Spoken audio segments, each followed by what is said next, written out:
Good morning, good morning, good morning, good morning at welcome to Pupaps Corner. At ito na nga po ang ating sinampalukang paan ng tupa, anak ng tupa.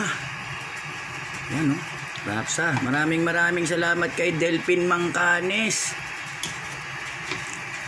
sa pagbigay ng sponsor ng bisita ko. Ito yan, rapsa yan. Mamaya pag ulas na medyo matigas pa siya konti, pero ang dali lumambot see? Yan anak ng tupa, sarap, inampalukan. Alright, mamaya pagluto.